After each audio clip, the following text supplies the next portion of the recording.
A simple act of kindness. It was a bright, sunny Saturday when Jasmine and her mother, Evelyn, decided to spend the day in Havenwood Park, a small yet peaceful haven tucked away in the bustling city of Oak Ridge. The park was their sanctuary, a place they visited often to escape the chaos of daily life. Jasmine, a 14-year-old girl with ebony skin that gleamed in the sunlight and curly hair tied neatly into braids, loved these outings with her mom. For her, it was a time to unwind, enjoy nature, and just be. Evelyn, a soft-spoken woman in her late 40s, sat on a weathered wooden bench, unpacking their picnic basket with her usual care. Despite her serene demeanor, she had seen her share of life's hardships, and her protective nature had grown stronger over the years. She was the kind of mother who always kept a watchful eye on her daughter, her fierce love ever present in her gaze. "Stay close, Jasmine," Evelyn called, her voice tinged with the familiar concern that came from raising a child in a world that didn't always treat people with kindness, especially those who looked like them. "I will, Mom," Jasmine called back with a playful wave, already bouncing with excitement as she darted toward the open field. Jasmine had a vibrant spirit that could light up even the gloomiest of days. Her eyes sparkled with curiosity, and her heart, as her mother often reminded her, was as big as the world. Today that heart was filled with joy as she skipped across the grass, her sneakers kicking up small clouds of dirt behind her. As she twirled and spun, her laughter echoing through the park, something caught her attention out of the corner of her eye. A man, sitting alone on a distant bench, his clothes torn and dirty, his face hidden beneath the shadow of an old, worn-out baseball cap. He seemed out of place among the families and joggers, as though he had been plucked from a different world and dropped here by mistake. Jasmine slowed her spinning, her eyes fixated on him. He was hunched over, his hands clasped together, and his shoulders sagged with the weight of something she couldn't quite understand. His presence stirred something deep inside her, a tug of compassion that Jasmine couldn't ignore. "Mom," she called out, but Evelyn was engrossed in her book, oblivious to the stranger nearby. Jasmine hesitated for a moment, her mother's warnings about talking to strangers echoing in her mind.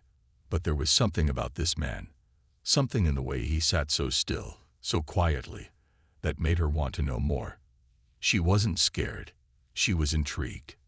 Taking a deep breath, Jasmine clutched the sandwich her mother had packed for her and began walking toward the man. The distance between them felt like a world away, and with every step, she felt her heart beat a little faster. As she got closer, she noticed the man's hands trembling slightly.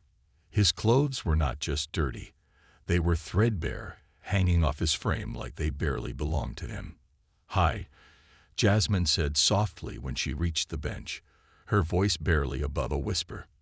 The man looked up, startled by her presence. His eyes, a deep brown, held a mix of surprise and sorrow, as though he hadn't expected anyone to notice him. For a moment, he said nothing, simply staring at the young girl standing before him. "Hello," he finally replied, his voice hoarse and tired, as though he hadn't spoken in days. Jasmine smiled, her nervousness melting away in the warmth of his gaze. "Are you hungry?" she asked, holding out her sandwich, wrapped neatly in wax paper. The man blinked, his expression softening. You don't have to do that," he said, his voice trembling with gratitude. "I want to," Jasmine insisted, pressing the sandwich into his hands. "You look like you need it more than I do." For a moment, the man simply stared at the sandwich, as though he couldn't believe it was real. His hands, rough and calloused, gently unwrapped the paper, revealing the simple meal inside. A ham and cheese sandwich, nothing special. But to him, it was everything. "Thank you," he whispered, his voice thick with emotion. I don't know what to say." "You don't have to say anything," Jasmine replied, her smile growing wider. "I'm Jasmine. What's your name?" The man hesitated, his eyes darting away for a moment before he looked back at her. It's Samuel," he said quietly. "Nice to meet you, Samuel," Jasmine said, her tone cheerful and genuine. Do you come here often? Samuel shook his head, taking a small bite of the sandwich. No, not really. I'm just passing through. Jasmine nodded, not pressing for more details. She could sense that there was a lot more to his story, but she didn't want to push him. Instead, she sat down beside him on the bench, her feet dangling above the ground, and together they watched the world go by in comfortable silence. As they sat there, the sun began to dip lower in the sky, casting long shadows across the park. Jasmine's mother, noticing her daughter's absence, finally looked up and saw her sitting with Samuel. A flicker of worry crossed her face, but she didn't move from her spot. Instead, she watched, her heart swelling with pride as she saw the kindness her daughter was showing to a complete stranger. Eventually, Jasmine stood up, brushing the dirt from her shorts. I should go, she said, glancing back toward her mother. But it was nice talking to you, Samuel. Samuel smiled, though it was a sad smile, full of unspoken pain. It was nice talking to you too, Jasmine. Thank you for everything. Jasmine gave him a small wave and ran back toward her mother, her heart lighter than it had been all day. She didn't know why, but something about that encounter had felt important, like it was the beginning of something bigger than she could understand. As she rejoined her mother, Evelyn looked at her with a mixture of curiosity and concern. Who was that man? She asked softly. His name is Samuel, Jasmine replied, smiling up at her mother. He's just passing through. Evelyn nodded, her eyes lingering on the figure of Samuel, still sitting on the bench, his head bowed once more. You have a good heart, Jasmine, she said quietly. But remember, not everyone is as kind as you. I know, Mom, Jasmine said, her tone light and carefree. But I think Samuel just needed a friend today. Evelyn said nothing more. But as they packed up their picnic and began walking home, she couldn't shake the feeling that there was more to that man than met the eye. Little did they know, that small act of kindness was about to set off a chain of events that would change their lives forever. The next day, their peaceful world would be shattered when the police came knocking at their door, asking questions about the man Jasmine had shared her sandwich with. Questions that would lead them down a path of mystery, danger, and unexpected revelations. A knock at the door. The next morning began like any other for Jasmine and Evelyn. The sun filtered through the lace curtains of their modest apartment, casting a golden glow over the kitchen table where Jasmine sat, enjoying her breakfast. Evelyn moved around the kitchen, her movements graceful yet efficient as she prepared coffee, humming softly to herself. The warmth of the morning felt peaceful, almost idyllic, a sense of calm before the storm. Jasmine had slept soundly the night before, her heart still warm from her encounter with Samuel. She hadn't told her mother much about their conversation, sensing that Evelyn would worry, but something about meeting him had stayed with her. The quiet sadness in his eyes, the way his hands trembled when he held the sandwich. Jasmine couldn't shake the feeling that she had crossed paths with him for a reason. As she finished her breakfast and prepared to head out for the day, a sudden, loud knock echoed through the apartment. Both Jasmine and Evelyn froze, their eyes darting to the front door. It was an unusual time for visitors, especially on a quiet Sunday morning. Evelyn wiped her hands on a towel and made her way toward the door, her brow furrowing in confusion. She peeked through the peephole, her body tensing as she saw two uniformed police officers standing just outside. Jasmine, stay here, Evelyn said firmly, her voice laced with concern. Jasmine's heart raced as she watched her mother open the door slowly. The sight of the officers, their faces serious and unreadable, immediately sent a chill down her spine. Good morning, ma'am. One of the officers, a tall man with a neatly trimmed beard, greeted Evelyn. Sorry to disturb you this early, but we need to ask you and your daughter a few questions. Questions? Evelyn repeated, her voice steady but cautious. What is this about? The second officer, a woman with sharp features and a no-nonsense demeanor, spoke next. We're looking for information about a man who was seen in the park yesterday afternoon. We were told your daughter might have spoken to him. Evelyn's eyes widened slightly, and she turned her head toward Jasmine, who was now standing frozen in the hallway, her pulse quickening. "Jasmine, come here," Evelyn called, her tone gentle but firm.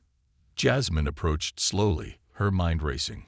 She couldn't understand why the police would be asking about Samuel. He had seemed like just a man down on his luck, someone who needed a meal and a little kindness. What could he have done to warrant police attention? "Yes, ma'am," Jasmine replied softly as she reached the door, her eyes flicking between her mother and the officers. "Is something wrong?" The female officer gave her a small, reassuring smile, though her eyes remained focused and intense. "Not necessarily," she said.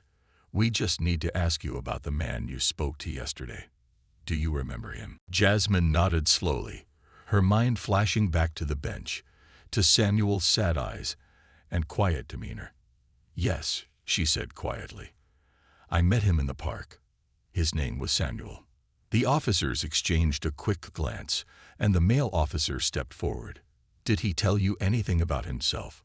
Where he was going? Where he's staying?" Jasmine shook her head. "No, he didn't. He just said he was passing through. I gave him a sandwich, and we talked for a little while. That's all." Evelyn's protective instincts kicked in, and she placed a hand on Jasmine's shoulder, her eyes narrowing slightly. "Why are you asking about this man?" she demanded. "What's going on?" The officers hesitated, as though they were unsure how much to reveal. After a brief pause, the female officer spoke again. "The man your daughter spoke to, Samuel, we believe he might be connected to an investigation we're conducting." "An investigation?" Evelyn repeated, her voice sharp. "What kind of investigation?" The male officer sighed, as if choosing his words carefully. "There was an incident last night, not far from the park where your daughter met him. A break-in at a nearby business. The description we received of the suspect matches the man your daughter encountered." Jasmine's heart skipped a beat. A break-in? She couldn't believe it. Samuel had seemed so kind, so gentle. The idea that he could be involved in something criminal felt impossible, like a bad dream. But Samuel didn't seem like that kind of person. Jasmine protested, her voice trembling slightly. "He was just sitting on the bench. He didn't do anything wrong." "We understand this is upsetting," the female officer said, her tone softening slightly. "But we need to find him and ask him some questions. Do you know where he might be now?" Jasmine shook her head, her mind racing. She didn't know anything about where Samuel had gone after their conversation. He had seemed so lost, so disconnected from the world around him. It was hard to imagine him being involved in something as serious as a crime.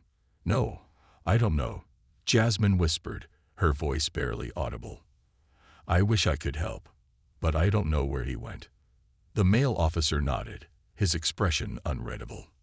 "If you see him again or remember anything else, please let us know," he said, handing Evelyn a card with a phone number on it. "We're not saying he's guilty of anything, but we do need to talk to him." Evelyn took the card, her face tight with worry, and nodded curtly. "We'll let you know if we hear anything," she said, her tone clipped. The officers thanked them and left, but the tension in the room remained thick and heavy. Jasmine stood frozen in place, her mind swirling with confusion and disbelief. "Mom, you don't think Samuel could have done something like that, do you?" Jasmine asked, her voice small and uncertain. Evelyn sighed deeply, running a hand through her hair as she sat down at the kitchen table. "I don't know, Jasmine. I don't want to think the worst of anyone, but we don't know him. And the police wouldn't be looking for him unless they had a reason to." Jasmine sat down across from her mother, her stomach churning. She didn't want to believe that Samuel could be involved in something criminal. He had seemed so harmless, so in need of kindness. But now, doubt began to creep into her mind, filling the spaces where compassion had once been. The rest of the day passed in a blur. Jasmine tried to focus on her homework, but her thoughts kept drifting back to Samuel. Where was he now? Had he really done something wrong, or was he just in the wrong place at the wrong time? The questions gnawed at her, leaving her restless and uneasy. That night, As she lay in bed, staring at the ceiling, Jasmine couldn't shake the feeling that there was more to this story than the police had told them. Something didn't add up, and she couldn't ignore the nagging sensation that she needed to find out the truth. The next day, she would make a decision that would change everything. She would go looking for Samuel herself, determined to find out what had really happened and why the police were so interested in him. Little did she know, her search would lead her into a web of secrets, danger, and truths she wasn't prepared to face. A search for answers. The early morning light filtered through Jasmine's window, casting a soft glow on her face as she woke, still grappling with the events of the previous day. The weight of the police visit hung heavy on her mind. Her thoughts kept drifting back to Samuel, the stranger on the park bench whose weary eyes and quiet demeanor had drawn her in. She had sensed his sadness, his hunger, his vulnerability, but nothing about him had screamed criminal. Could the police be mistaken? Jasmine couldn't ignore the nagging feeling that Samuel was in trouble, not just with the police, but something deeper, something personal. She hadn't told her mother, but last night, as she lay in bed replaying their encounter, she remembered the way Samuel's eyes darted nervously when they spoke. There had been a flicker of fear behind his calm exterior, as if he was looking over his shoulder for something or someone. That detail, though small, now seemed more important than ever. Jasmine made a decision. She couldn't just let this go. She needed to find Samuel and hear his side of the story. Maybe she was being foolish, but her gut told her there was more to him than what the police believed. It was a risk, and she knew it, but she couldn't shake the feeling that if she didn't help him, no one would. "Where are you off to this morning?" Evelyn asked, her voice laced with suspicion as Jasmine rushed through breakfast. "Just meeting some friends at the park," Jasmine lied, forcing a casual tone. Evelyn's eyes narrowed slightly, but she didn't push further. "All right," she said slowly. "But be careful, Jasmine, and remember what the police said. If you see that man again, you need to tell them." Jasmine nodded, but her thoughts were already racing ahead. She wasn't going to tell the police. Not yet, anyway. First, she needed to know the truth. Once outside, Jasmine made her way to Havenwood Park, her heart pounding with a mixture of excitement and apprehension. The park was quiet this early in the morning, with only a few joggers and dog walkers scattered around. As she approached the bench where she had first met Samuel, her steps slowed, her eyes scanning the area. He wasn't there. Her heart sank, but she had expected as much. She knew Samuel wouldn't be sitting in plain sight after the police had started asking questions about him. But where would he go? Jasmine wandered the park for nearly an hour, her eyes darting from bench to bench, scanning every corner. Just as she was about to give up, she spotted something out of the ordinary. A small alley near the park's edge, tucked between two old brick buildings, seemed to call out to her. It was the kind of place where someone trying to stay out of sight might hide. Heart pounding, she approached the alley cautiously. It was narrow and dark, lined with dumpsters and discarded cardboard boxes. The stench of old garbage hung in the air, but Jasmine pressed on, her eyes searching for any sign of Samuel. And then she saw him. Huddled against the far wall, partially hidden by the shadow of a dumpster, sat Samuel. His head was bowed, and his arms were wrapped around himself, as though trying to ward off the cold. His baseball cap, which had once obscured his face, was now resting beside him on the ground, and his eyes were closed. For a moment, Jasmine hesitated. What if the police were right? What if he was dangerous? But then she remembered the look in his eyes when she had offered him the sandwich. The gratitude, the vulnerability. This wasn't a man who wanted to hurt anyone. He was a man who had been hurt, who had lost something or someone. "Samuel," Jasmine called softly, taking a cautious step forward. His eyes flew open, and for a split second, panic flashed across his face. But when he saw it was Jasmine, the tension in his body seemed to drain away. He blinked, confused but relieved. "Jasmine," he croaked, his voice hoarse.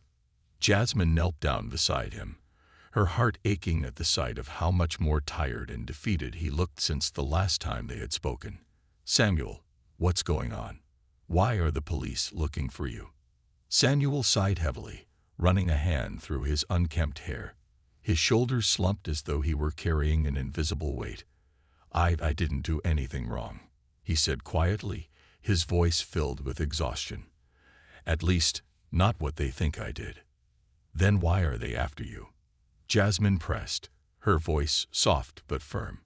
Samuel glanced around, his eyes darting toward the mouth of the alley, as if he feared someone might overhear them. After a long pause, he spoke again, his voice barely above a whisper. "It's complicated," he muttered, shaking his head.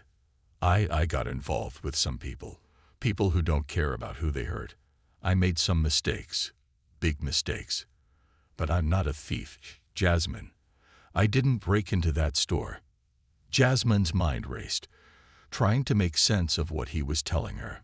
"What kind of people? Are you in danger?" Samuel let out a bitter laugh, though there was no humor in it. "Danger? Yeah, you could say that. I used to work for a guy, Carlisle. He runs a crew, does all kinds of shady stuff.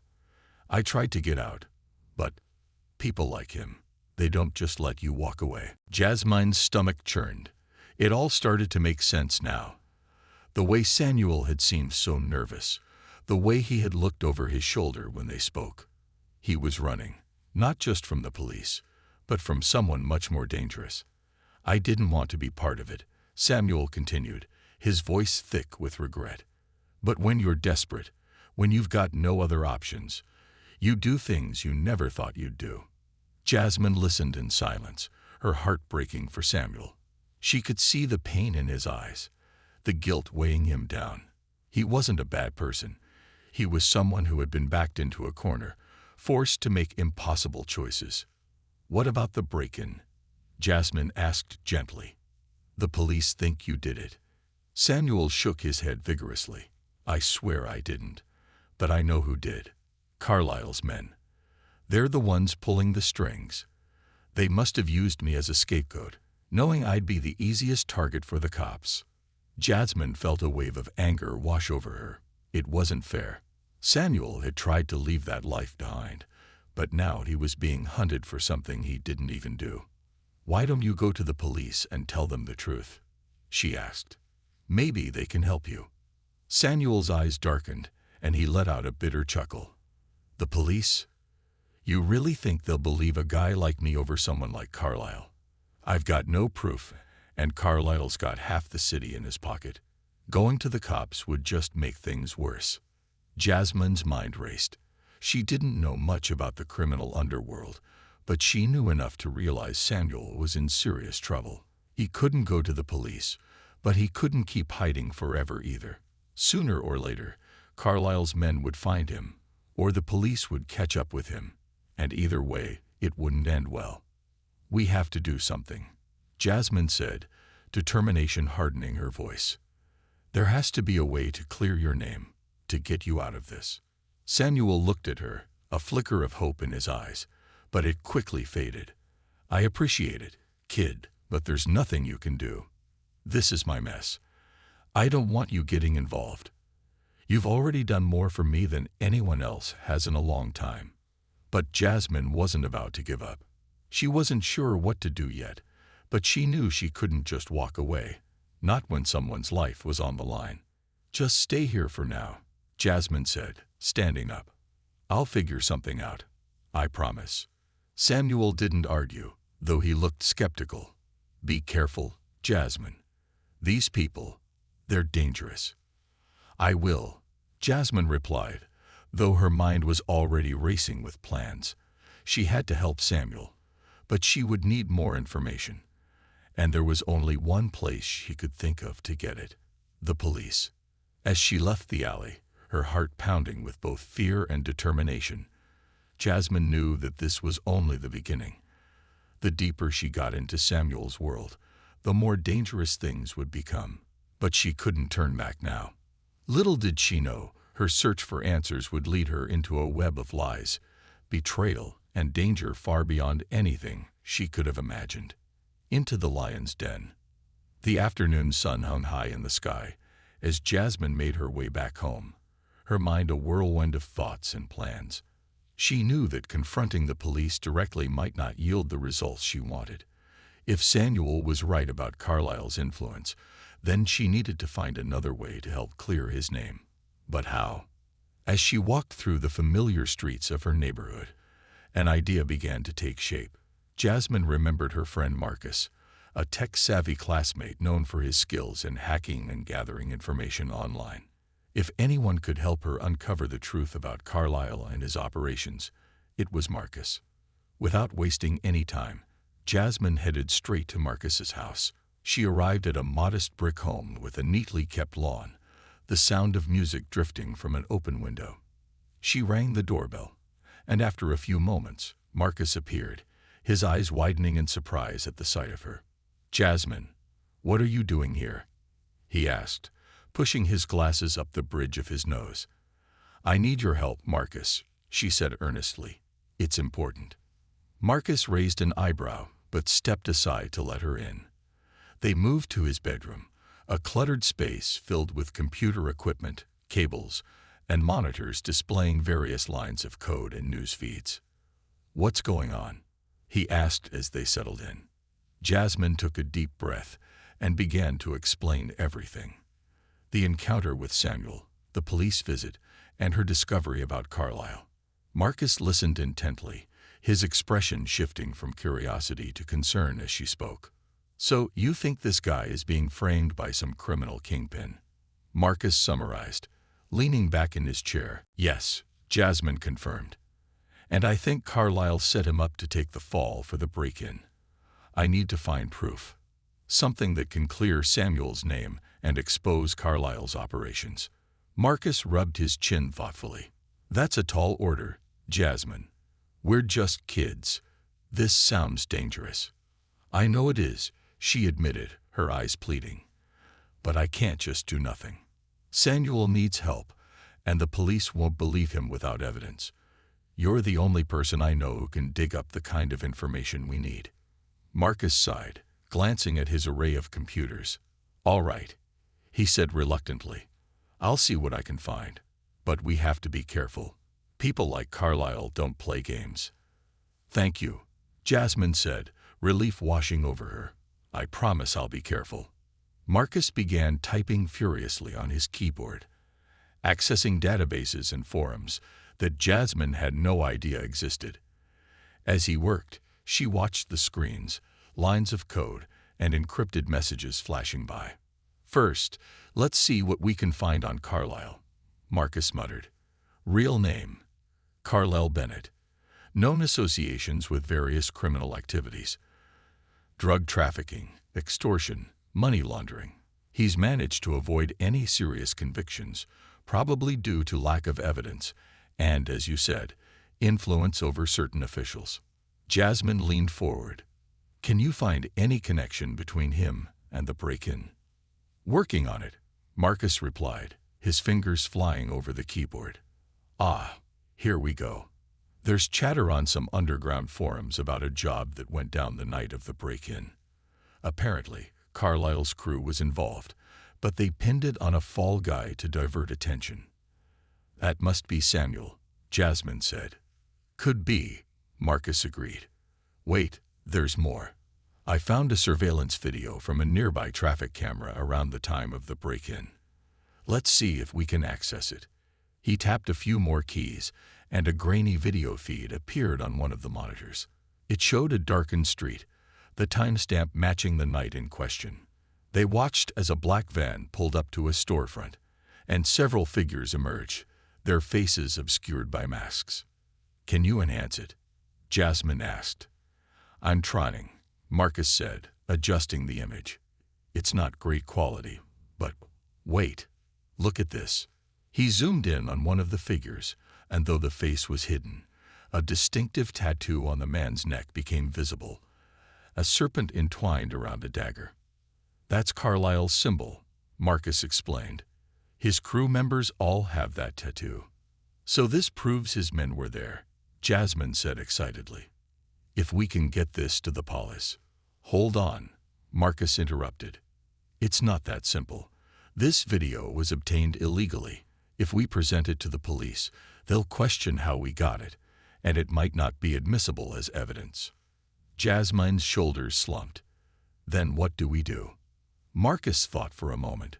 We need something more concrete, something the police can't ignore and that doesn't implicate us. Maybe we can find records of Carlisle's operations, ledgers, communications, anything that ties him directly to the break-in and other crimes. How do we get that? Jasmine asked. Marcus hesitated, a look of uncertainty crossing his face. We might have to access his personal files. That would require hacking into his system, which is risky and illegal. Jasmine bit her lip, weighing the options. But if we can get that evidence, we can help Samuel and stop Carlisle. Marcus sighed. You're really set on this, aren't you? She nodded firmly. I can't let Samuel take the fall for something he didn't do. All right, Marcus conceded. But we have to be extremely careful. He began setting up a more sophisticated hacking operation, bypassing firewalls and security measures. Jasmine watched in awe and apprehension as he navigated the digital labyrinth. Wait, Marcus suddenly said, his eyes widening. I think I found something. He pulled up a folder labeled Operations, and within it, files detailing various illegal activities, complete with dates, locations, and names. One file in particular caught their attention, the plan for the break-in, including the setup to frame Samuel. Look at this, Marcus pointed out. They have everything laid out. Their crew members, the target, and notes about using a disposable asset to divert police attention.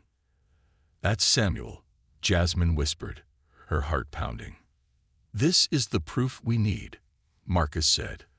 But we have to get it to the police without involving ourselves. How do we do that? She asked. Marcus pondered for a moment. We can send it anonymously. But we'll need to make sure it reaches someone trustworthy, someone not under Carlisle's influence. Jasmine thought back to the officers who had visited her home. The female officer had seemed sincere. Perhaps she could be trusted. What about Officer Daniels? She suggested. She seemed genuine. It's a risk, Marcus warned, but it might be our best shot. They quickly compiled the evidence into a secure file, encrypting it to prevent tracing.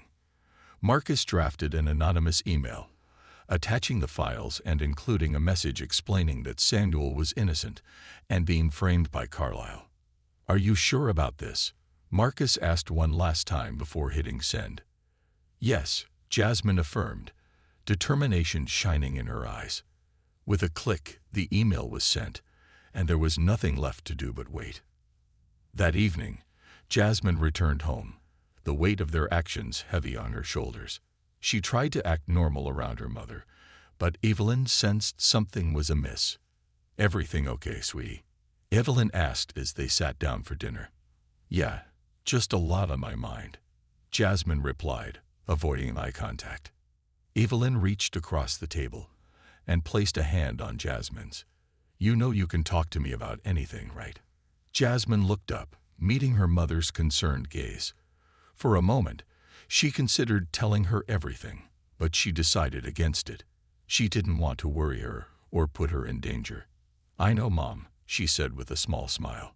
I'm just stressed about school. Evelyn seemed to accept this, but the worry didn't leave her eyes. Later that night, as Jasmine lay in bed, her phone buzzed with a new message. She sat up quickly, unlocking the screen to see a text from an unknown number. Thank you for the information. We will look into it immediately. Stay safe. Her heart leaped into her throat. It had to be Officer Daniels. Relief and anxiety washed over her simultaneously. She hoped she had done the right thing. The next day, Jasmine met with Marcus to update him. I got a message last night. I think the police are acting on the information. That's good news, Marcus said cautiously. But we should still be careful. Carlisle might catch wind of this. As if on cue, Marcus's computer pinged with an alert. He glanced at the screen, his expression turning to one of alarm. Jasmine, "We have a problem," he said urgently. "What is it?" she asked, her stomach knotting. "Carlisle's system detected the breach. They're tracing the hack back to this location." Panic surged through her. "What do we do?" "We have to wipe everything," Marcus said, his fingers moving rapidly over the keyboard. "We need to cover our tracks." They spent the next several minutes deleting files, destroying any evidence of their intrusion. Just as they finished, there was a loud banging on the front door. "Open up. We know you're in there." Jasmine's blood ran cold. "Is that?" "Yes," Marcus confirmed, his face pale. "It's Carlisle's men. How did they find us so fast?" She whispered, fear gripping her. "They must have resources we didn't anticipate," Marcus replied grimly. "Is there a back way out?" Jasmine asked, her mind racing. "Yes, follow me," he said, grabbing a small USB drive. "I managed to save the key files on this. We can't let them get it." They hurried out of the room and down a narrow hallway leading to the back door. As they slipped outside, they could hear the front door being kicked in. "Split up," Marcus instructed. "It'll be harder for them to follow us both. Meet me at the old library in an hour." Jasmine nodded, adrenaline coursing through her veins. She darted down the alley, her heart pounding in her ears. Behind her, she could hear shouts and footsteps as Carlisle's men realized they had fled. She ran as fast as she could, weaving through back streets and alleys, trying to put as much distance between herself and the danger as possible. Her mind was a blur of fear and determination. She had to get to the library, and they had to find a way to end this. When Jasmine arrived at the old library, an abandoned building on the edge of town, she found Marcus waiting anxiously near the entrance. "Thank God you're okay," he said, relief evident in his voice. "Did you lose them?" she asked, breathless. "I think so," he replied. "But we can't stay here long. We need to find a way to get this drive to the police directly." Jasmine nodded. "Maybe we can go to the police station and ask for Officer Daniels." "It's risky," Marcus warned. "But at this point, we don't have much choice." Suddenly, a voice echoed from the shadows. "Going somewhere?" They spun around to see several men emerging from the darkness, including a tall figure with a cold smile, Carlisle himself. "Well, well," Carlisle drawled, his eyes glinting dangerously. "Looks like we've found our little hackers." Fear gripped Jasmine's heart, but she stood her ground. "We know what you've done," she said defiantly. "We have proof." Carlisle chuckled. "Is that so? And what do you plan to do with this so-called proof?" "Turn it over to the police," Marcus said, though his voice wavered. Carlisle's smile widened. "I don't think so. Hand over the drive, and maybe I'll consider letting you walk away." Jasmine glanced at Marcus, then back at Carlisle. "You'll never get away with this," she said. "Ah, but I already have," Carlisle retorted. "Now, the drive." Before they could react, two of Carlisle's men lunged forward, grabbing Marcus and wresting the drive from his grasp. "No," Jasmine cried, trying to intervene, but another man restrained her. Carlisle examined the drive, then pocketed it. "Such a shame," he mused. "You kids should have stayed out of matters that don't concern you." Just then, sirens wailed in the distance, growing louder by the second. Carlisle's expression shifted to one of annoyance. "Looks like our time is up," he said sharply. "Let's go." He gestured to his men, and they began to retreat, leaving Jasmine and Marcus restrained. As the police cars pulled up, officers spilled out, weapons drawn. Among them, Jasmine recognized Officer Daniels. "Freeze! Hands in the air," she commanded. Carlisle and his men hesitated, but seeing they were outnumbered, they surrendered. Officer Daniels approached Jasmine and Marcus, her expression a mix of concern and admiration. "Are you two all right?" "We're okay," Jasmine replied shakily. "But they took the drive. It has all the evidence." "Don't worry," Officer Daniels assured her. "We received your information and have been tracking Carlisle's movements. We got enough to make the arrests. Relief flooded Jasmine. So it's over. Almost, Daniel said. We still need to clear Samuel's name, but with Carlisle in custody, we can get the truth out. Later that evening, Jasmine sat with her mother in their living room, recounting the day's events. Evelyn listened in stunned silence, her eyes filling with tears as she realized the danger her daughter had been in. I can't believe you did all that, Evelyn said, her voice trembling. You could have been hurt, or worse. I'm sorry, Mom, Jasmine said sincerely. I had to help Samuel. It was the right thing to do.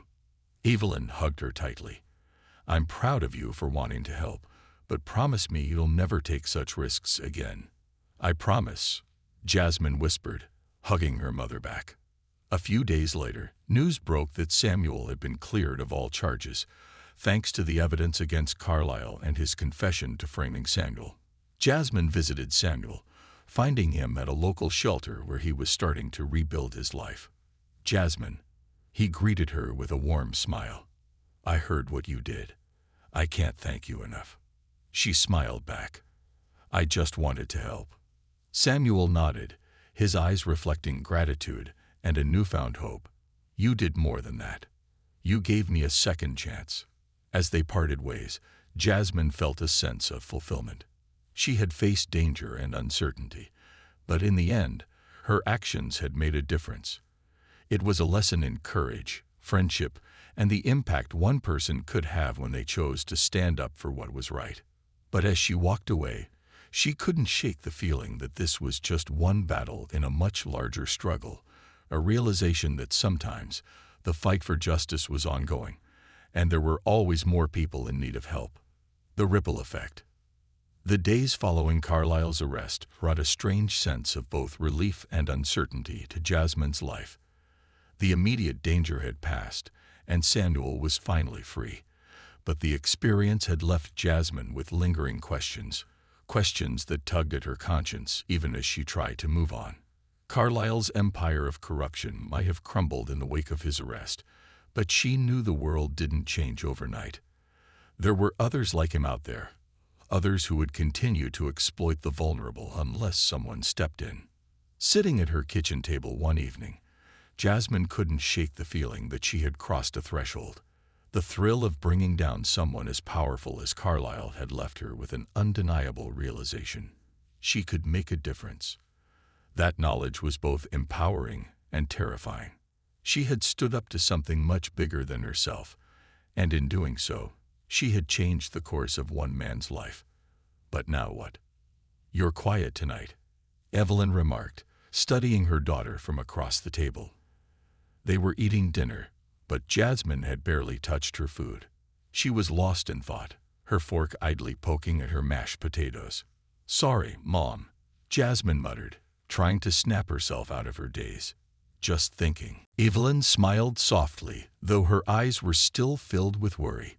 Since learning the full extent of what Jasmine had gone through to help Samuel, she had been more protective than ever. But Evelyn also knew her daughter well enough to recognize that Jasmine wasn't just a regular teenager anymore. The events of the past few weeks had changed her. You did an amazing thing, Jasmine, Evelyn said gently, sensing the weight of what her daughter was carrying. But you don't have to carry the world on your shoulders. It's okay to take a break. Jasmine sighed, her mind flickering back to Samuel, now staying at a local shelter. She had visited him twice since his release, bringing him food and sitting with him as he began the slow process of rebuilding his life. Samuel had been grateful, almost overwhelmed by the outpouring of support he had received. But Jasmine could see the lingering pain in his eyes, the scars that ran deeper than his recent troubles. I know, Jasmine said quietly, but it's just, I keep thinking about how many people out there are like Samuel. People who've been hurt by the system or by people like Carlisle, and they don't have anyone to help them. Evelyn set her fork down and leaned forward, her gaze soft but serious. I understand, honey. I really do. But you're just one person. You can't save everyone. Jasmine looked up, her eyes meeting her mother's. Maybe not, she admitted. but I feel like I have to try. I mean, if I hadn't helped Samuel, who knows where he'd be right now? And it's not just him. What about the others Carlisle hurt? The people he exploited? They didn't get a second chance. Evelyn was silent for a moment, her expression thoughtful. "You're right," she said softly. "The world isn't fair, and there are a lot of people who need help. But you also need to take care of yourself. You can't help anyone if you burn yourself out." Jasmine nodded, knowing her mother was right, but the restless feeling in her chest didn't go away. She had seen too much to simply go back to her old life, to school and homework, and hanging out with friends, as if nothing had happened. Her perspective had shifted, and there was no turning back. That night, as she lay in bed staring at the ceiling, Jasmine's phone buzzed. She grabbed it from her nightstand and saw a text message from Marcus. "Marcus, you awake?" "Jasmine, yeah, what's up?" "Marcus, I've been thinking about what we did, about Carlisle. You know we made a real difference, right?" "Jasmine, yeah, but it doesn't feel like enough." "Marcus, I get that, but we did something huge. Maybe we could do more, together." Jasmine's heart skipped a beat. Marcus was usually the cautious one, the voice of reason when her impulsive nature led her into dangerous territory. For him to suggest continuing down this path surprised her. "Jasmine, what do you mean?" "Marcus, I mean, if there are more people like Carlisle out there, maybe we can keep digging. I've been doing some research. There's a lot going on in this city that doesn't make the news. I know it's risky, but we've already proven we can handle it." Jasmine sat up in bed, her pulse quickening. Could they really do it? Could they make this a regular thing? The idea both excited and terrified her. "Jasmine, you're serious?" "Marcus, dead serious. I think we're onto something. And we could help a lot of people, but I won't push you if you're not ready." Jasmine stared at her phone for a long moment, her mind racing. This wasn't just about Samuel anymore. Marcus was right. They had stumbled onto something bigger than themselves, and there was no telling where it might lead. But the idea of continuing to expose dangerous criminals, of diving deeper into the murky world of corruption and exploitation, wasn't something to take lightly. They had barely escaped with their lives the first time. But then again, wasn't that the point? To do something that mattered. To stand up for people who couldn't stand up for themselves. "Jasmine, let's do it." She hit send before she could second-guess herself, and as the message went through, a strange sense of calm settled over her. She wasn't just reacting anymore. She was making a choice. The next day, Jasmine met up with Marcus at a quiet cafe on the outskirts of the city. It was the kind of place no one would look twice at, a perfect spot to discuss the next steps in their plan. Marcus arrived with his usual backpack slung over his shoulder, his expression a mix of nervousness and determination. "I've been looking into some things," Marcus said, setting up his laptop on the table between them. "Carlisle wasn't the only one running operations in this city. There are others, smaller crews, different players. Some of them operate under the radar, but they're just as dangerous." Jasmine leaned in, her interest piqued. "What have you found?" Marcus tapped a few keys and pulled up a list of names and organizations. "There's this guy, Andrew King. He's been running a human trafficking ring for years, but he's slippery. The police have tried to take him down before, but every time, he manages to slip through the cracks. He's got connections, just like Carlisle." Jasmine's stomach churned at the thought. Human trafficking. The scale of what they were dealing with had just escalated tenfold. How do we even begin with someone like that? Jasmine asked, her voice low. Marcus sighed. "We need evidence. But more than that, we need someone on the inside. Someone who can give us the information we need without putting us in direct danger." Jasmine's mind raced, trying to think of a way to gather information without exposing themselves. What about the people working for him? Could we find someone who wants out, like Samuel did with Carlisle? Marcus nodded. "That's a possibility. But it's risky. People in King's operation don't just walk away. If we reach out to the wrong person, it could get us both killed. Jasmine bit her lip. They had been lucky with Carlisle, but this was a different level of criminal. Andrew King wasn't just a local thug. He was part of something bigger, something more insidious. And if they got in too deep, they might not be able to get out. Maybe there's another way, Marcus continued, his eyes narrowing as he thought. I could dig into his financials. A guy like King has to be laundering money somewhere. If we can find where his money's going, we might be able to follow the trail back to his operations.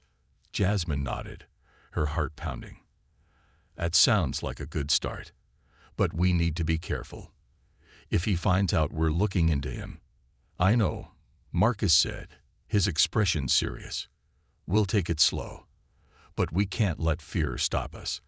Not after everything we've already done. Jasmine smiled, though the weight of what they were about to undertake loomed large in her mind. They were playing a dangerous game, but for the first time in a long time, she felt like she was exactly where she needed to be. Over the next few weeks, Jasmine and Marcus worked in secret, carefully gathering information on Andrew King and his network. Marcus hacked into financial records, tracing transactions that led to shell companies and offshore accounts. Meanwhile, Jasmine kept her ear to the ground, trying to find anyone who might have inside information without raising suspicion. One evening, as they were combing through bank statements and invoices, Marcus leaned back in his chair, rubbing his eyes. "This guy is smart," he muttered. "He's got layers upon layers of fake accounts, but there's one name that keeps popping up, Carmichael Imports. It looks like a legitimate shipping company, but I'm almost certain it's a front for his trafficking ring." Carmichael Imports, Jasmine repeated, jotting the name down. "How do we prove it?" Marcus shook his head. "That's the tricky part. We need to find out what's actually being shipped and where it's going. If we can intercept one of those shipments." Jasmine's heart raced. "That could be the evidence we need. But we can't do it alone," Marcus warned. "This is way bigger than Carlisle. We need backup." "Then we go to the police," Jasmine said firmly. "But only after we got enough to take him down." Marcus nodded, his expression grim. "Agreed. But we need to move fast. If King gets wind of what we're doing, we might not get another chance." And so, with a sense of urgency pressing down on them, Jasmine and Marcus plunged even deeper into the shadows, determined to expose Andrew King and his web of corruption. They knew the risks, but they also knew that some things were worth fighting for, no matter the cost. Into the shadows. The following days felt like a whirlwind of tension and adrenaline as Jasmine and Marcus inched closer to uncovering the full extent of Andrew King's operation. They had gathered fragments of information, financial trails, suspicious shipments, and connections to overseas entities, but none of it was enough to take to the authorities yet. Each clue led them deeper into a web of deception, and the more they learned, the more dangerous their mission became. Every night, Jasmine lay awake, her mind racing. She had never imagined that her simple act of kindness toward Samuel would lead her into a world of crime, danger, and moral complexity. But now, standing on the precipice of something much bigger, she realized there was no turning back. She had committed herself to this fight, and she couldn't abandon it now, not when so many lives were at stake. One evening, as Jasmine sat in her room poring over the latest data Marcus had sent her, her phone buzzed. It was a text from Marcus. "Marcus, I've got a lead. Meet me at the cafe in 20 minutes. It's urgent." Jasmine's heart skipped a beat. She grabbed her jacket and stuffed her phone into her pocket, rushing out of the house with a quick explanation to her mother about needing to study with a friend. Evelyn, though still protective, had grown accustomed to Jasmine's late-night meetings with Marcus, though she had no idea what they were truly up to. The night air was crisp as Jasmine hurried through the quiet streets toward the cafe.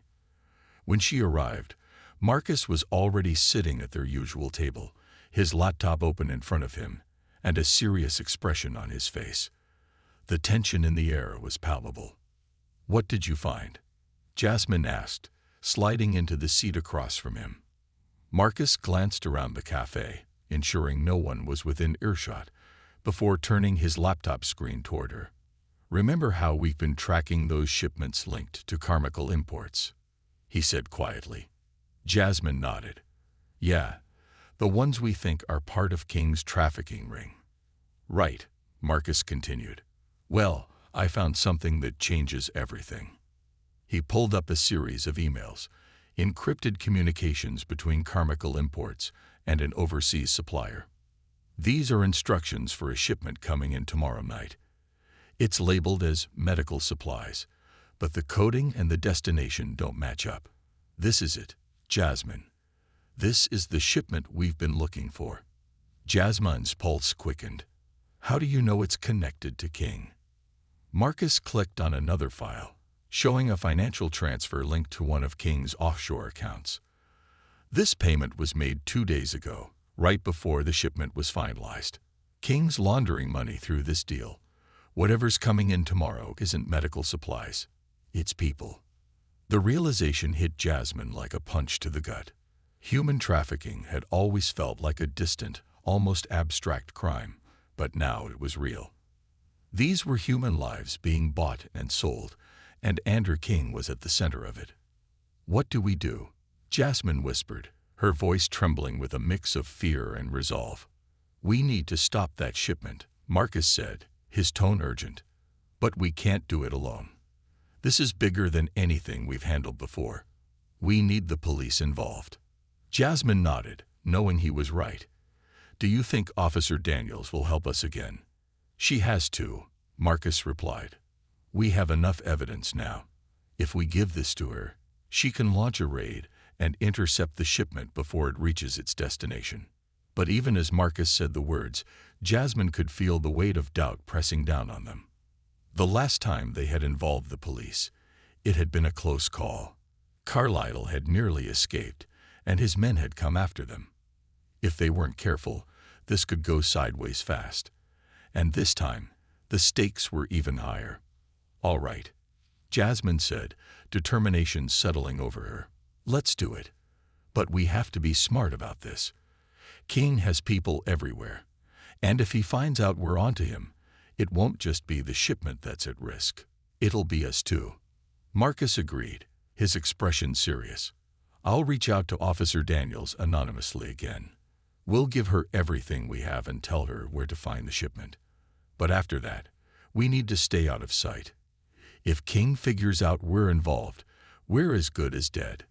The gravity of his words hung in the air between them. Jasmine felt a chill run down her spine. This was no longer just about exposing a corrupt businessman, or even about saving Samuel. They were about to go up against a criminal empire built on human suffering, and if they weren't careful, they could lose everything. The next day passed in a blur of anxious anticipation. Jasmine and Marcus finalized their plan, sending Officer Daniels the encrypted files detailing King's operation, the shipment, and the evidence of his trafficking ring. The message was clear and direct. Intercept the shipment at the docks tomorrow night, or more innocent lives would be lost. By the time night fell, the tension was unbearable. Jasmine sat in her room, her phone clutched in her hand as she waited for word from Marcus or Daniels. Every noise outside made her jump. Every passing car sent a fresh wave of anxiety through her. She had never felt so helpless, knowing that everything was now out of her hands. Then, just after midnight, her phone buzzed. It was Marcus. "Marcus, they're moving in. Daniels just texted. The raid's happening now." Jasmine's heart raced. She stared at the message, a mix of relief and fear swelling inside her. This was it. If the raid was successful, Andrew King would be exposed, his trafficking ring dismantled, and countless lives saved. But if it went wrong, Jasmine stood up, pacing her room. She couldn't just sit here and wait. She had to know what was happening.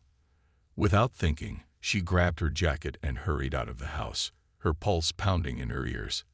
The docks weren't far from her home. She could be there in minutes. She needed to see for herself. When Jasmine arrived at the docks, The scene was eerily quiet. The moon cast a pale glow over the water, and the distant hum of the city faded into the background. She hid behind a stack of shipping crates, her breath coming in shallow gasps as she scanned the area. In the distance, she could see the outlines of several figures moving in the shadows, their movements deliberate and precise. The police were here. She watched as a team of officers moved toward one of the large cargo containers, their weapons drawn. Her heart raced as she realized they were closing in on the shipment. This was it.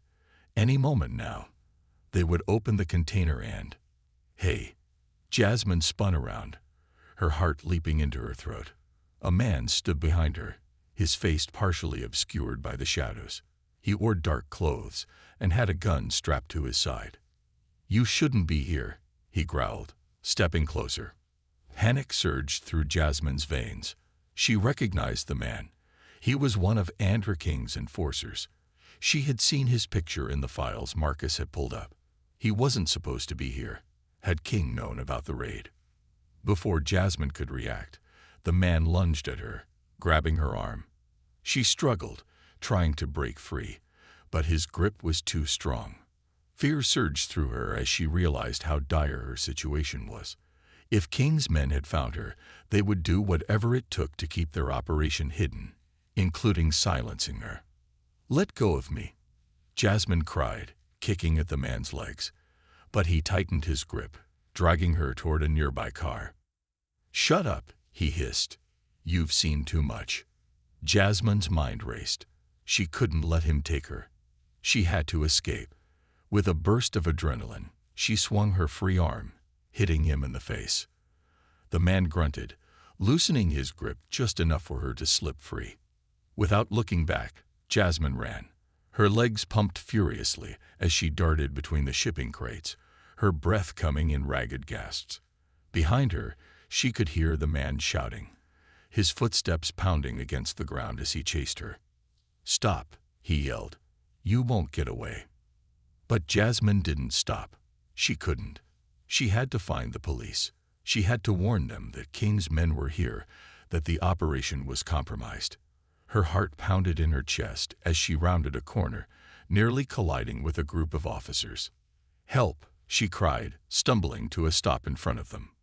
One of the officers turned, and to her immense relief, it was Officer Daniels. "Jasmine." Daniels's eyes widened in shock. "What are you doing here?" "King's men.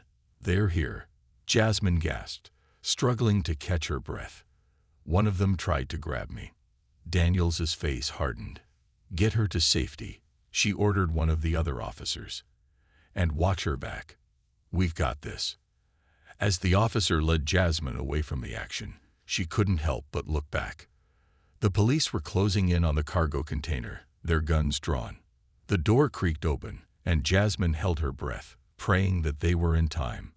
Inside the container were dozens of people, men, women, and children, huddled together in fear. The sight broke Jasmine's heart, but at the same time, she felt a surge of relief. They had done it. The police had stopped the shipment. The trafficked victims were safe. In the days that followed, Andrew King's empire crumbled. The police had gathered enough evidence from the raid to not only arrest King but to dismantle his entire network. News of the operation spread quickly, and soon the headlines were filled with stories of the brave men and women who had been freed from King's grip. Jasmine and Marcus stayed out of the spotlight, content with knowing they had made a difference. They had risked everything, but it had been worth it. One evening, as Jasmine sat with Marcus at their usual spot in the cafe, she couldn't help but reflect on how much had changed. They had started this journey as kids trying to make sense of a world filled with injustice. Now they were something more, something stronger. "We did it," Marcus said, a small smile tugging at the corners of his mouth. Jasmine nodded, her heart full. "Yeah, we did." But even as they celebrated their victory, Jasmine knew that this wasn't the end. The world was still full of people like Andrew King, full of those who preyed on the vulnerable. There would always be more battles to fight, more lives to save, and she was ready for it. As she looked out over the city, the sun setting behind the skyline. Jasmine felt a sense of peace wash over her. She didn't know what the future held, but she knew one thing for sure. She would never stop fighting for what was right. This was only the beginning.